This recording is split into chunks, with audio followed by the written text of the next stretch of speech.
Applications of isotopes in science and many other different technological fields. Isotopes have vast applications. The biggest application in the field of medicine. They are applied in diagnosis, radiotherapy, and treatment of many diseases like cancer. What is the meaning of diagnose? Identify. You can say that identification of the nature of an illness, कि वो बीमारी कैसी है, ठीक है, उस चीज़ की शनाख्त करना कि बीमारी है क्या या वो किस वजह से है. Radiotherapy is a treatment where radiation is use to kill cancerous cell. यहाँ पे हम रेडिएशन को इस्तेमाल करते हैं किस काम के लिए? कैंसरस सेल को मारने के लिए, कि उनको किस तरह से तलफ किया जाए with the help of radiotherapy in which we use actually radiations. Treatment of the many diseases like cancer uses. With the advancement of the scientific knowledge, the isotopes have found many applications in our life. So देखते हैं वो क्या क्या है. Number 1, radiotherapy, treatment of cancer.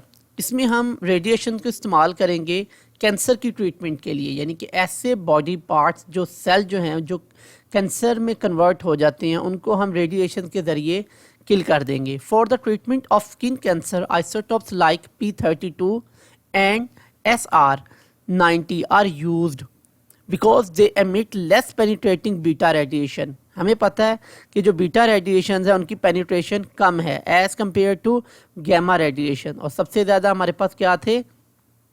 जो neutron से वो penetrate करते थे. तो हम किसको इस्तेमाल करेंगे? बीटा और गैमा को. It's depend upon the nature के सेल कहाँ पे हमें कितनी पेनिट्रेशन चाहिए, तो उस लिहाज से हम इन आइसोटॉप्स को इस्तेमाल करते हैं. For cancer 9 cobalt CO60 affecting within the body is used because it emits strongly penetrating gamma rays. So अगर हमें चाहिए बहुत ज़्यादा तो हम किसको इस्तेमाल करेंगे? बॉडी में अगर होगा तो उसके लिए हम क्या इस्तेमाल करेंगे? कोबाल्ट 60, क्योंकि ये ज़्यादा पेनिट्रेशन कर रहा है. जबकि अगर स्किन में होगा जो कि अपर पार्ट होगा उसके लिए सिर्फ हमें P32 और SR90 इस्तेमाल करेंगे. Tracers for diagnosis and medicine, कि अगर अब हमने किसी डिजीज़ को डायग्नोज करना है, यानी कि उसकी शनाख्त करनी है, तो उसके लिए हम कुछ ट्रेसर्स इस्तेमाल करते हैं. ट्रेसर्स बेसिकली बहुत माइन्यूट अमाउंट में कोई चीज़ का इस्तेमाल होता है, उसे कहते हैं कि उसको ट्रेसर्स कहा जाता है. The radioactive isotopes are used as tracers in medicine to diagnose the presence of tumour in the human body. कि जिसम में जहाँ पे ट्यूमर हो तो हम वहाँ पे इस ट्रेसर्स को इस्तेमाल करते हैं. आयोडीन को वो जहाँ पे क्या करता है, एक ख़ास किस्म की उस जगह पे जाके रेडिएशंस एमिट करता है या वहाँ पे अपना कलर शो करता है. So isotopes of iodine 131 are used for diagnosis of goitre in thyroid gland. ये देख सकते हैं यहाँ पे हम आयोडीन का ट्रेसर इस्तेमाल कर देते हैं. ये पहले था और ये ट्रेसर इस्तेमाल करने के बाद था इसने वहाँ पे जाके ख़ास किस्म की आप कह सकते हैं कि शो की रेडिएशन, या वहाँ पे जाके ख़ास किस्म का उसने अपना इजहार किया वहाँ पे बॉन्डिंग बनाने के बाद.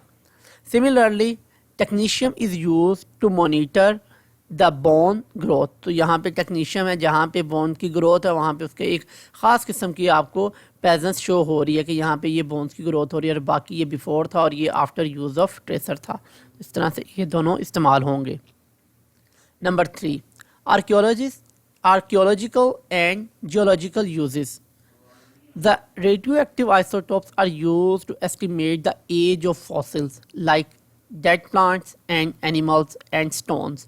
कि हम इनके अंदर मौजूद आइसोटॉप की मदद से इनकी एज को फाइंड आउट कर सकते हैं. किस तरह से? The age determination of very old objects based on the half-life of the radioactive isotope is called radioactive isotope dating. इसको हम radioactive isotope dating का नाम देते हैं. An important method of age determination of old carbon containing objects, जिन्हें हम fossils कहते हैं, जो मरने के बाद जानदारों के बकाया जात रह जाते हैं, हड्डियाँ और प्लांट्स के बकाया जात, उनको हम फॉसिल्स कहते हैं. By measuring the radioactivity of carbon 14 in them is called radio carbon dating और सिंपली कार्बन डेटिंग। होता क्या है इसमें, आपको पता है कि तमाम जानदार जो हैं वो अपनी खुराक जो हैं बेसिकली किससे लेते हैं, पौधों से, ठीक है। अब पौधे जो कार्बन डाइऑक्साइड और कार्बन को किसी ना किसी तरीके से इस्तेमाल करते हैं अपनी फोटोसिंथेसिस में। अब जानदार वो चीज़ें खा लेते हैं, खाने के बाद वो कार्बन किसी ना किसी तरीके से उनके बॉडी में चली गई, उसके बाद वो क्या बन गई, पार्ट बन गई उनकी बोन्स का।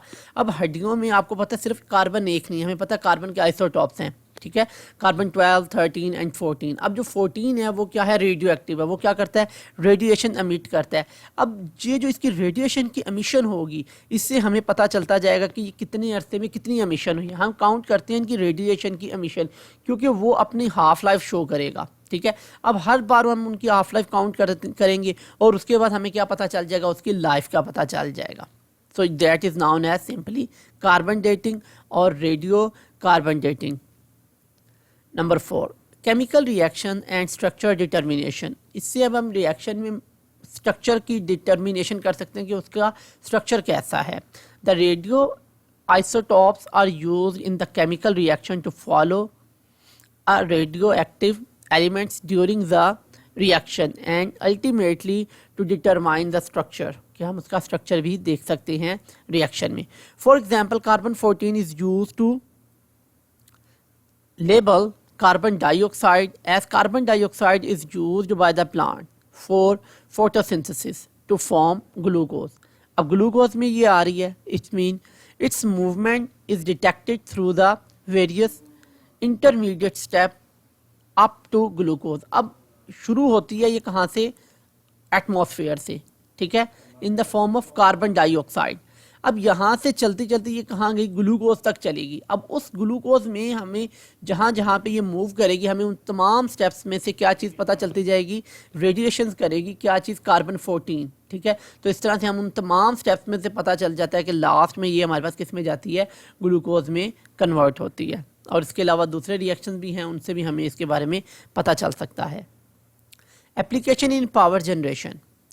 Radioactive isotopes are used to generate electricity by carrying out controlled, keep it in your mind, controlled nuclear fission. Fission क्या होता है जी, इसमें एक एटम जो है वो टूटता है और उससे मज़ीद बनते हैं, ठीक है, उसको हम फिशन कहते हैं बेसिकली।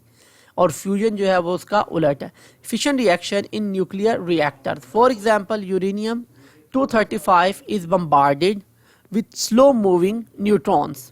इसके ऊपर हम क्या करते हैं, स्लो मूविंग न्यूट्रॉन्स बम्बार्ड करते हैं यूरेनियम टारगेट के ऊपर। यूरेनियम कौन सा लेंगे हम, 235 लेंगे। जिसके बाद uranium nucleus breaks up to produce barium 139। अब ये देखें न्यूट्रॉन इसके ऊपर आया, बेरियम 139 एंड क्रिप्टॉन 94, और क्रिप्टॉन 94 हमारे पास बना, एंड 3 न्यूट्रॉन्स। और क्या आए, 3 न्यूट्रॉन्स आए और उसके साथ हमें ढेर सारी एनर्जी मिली, a lot of energy, okay. So अब इस पूरे रिएक्शन को अगर हम देखें तो इसमें हमें क्या होता है कि एक न्यूट्रॉन्स इसके ऊपर फॉल हुआ और इसमें से ये 2 हमारे पास प्रोडक्ट्स बनी और साथ 3 न्यूट्रॉन्स आए। अब ये जो 3 न्यूट्रॉन्स हैं इनमें से ये क्या है, अनकंट्रोल्ड हैं, ये मज़ीद क्या करेंगे, आगे यूरेनियम को ब्रेक कर सकते हैं इसी तरह से। लेकिन हम कंट्रोल्ड में क्या करते हैं, इन 2 को हम स्टॉप कर देते हैं, सिर्फ एक को आगे चलाते हैं। So this is known as controlled fission. अब आप इसमें देख सकते हैं ये कंट्रोल्ड फिशन है, इसको हमने कैंसिल कर दिया, सिर्फ एक लेके चले, उसके बाद जो दूसरा निकला उसको भी कैंसिल कर दिया। This is known as controlled fission. अच्छा, इसमें हुआ क्या, a large amount of energy is released which is used to convert water into steam in boilers.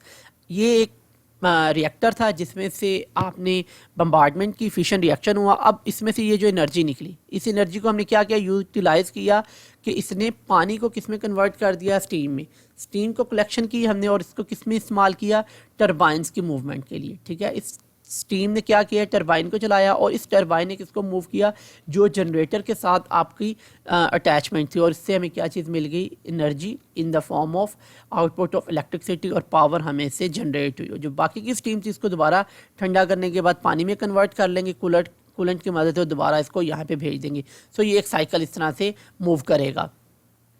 The steam then drive the turbines to generate electricity. This is the peaceful use of atomic energy for development of a nation.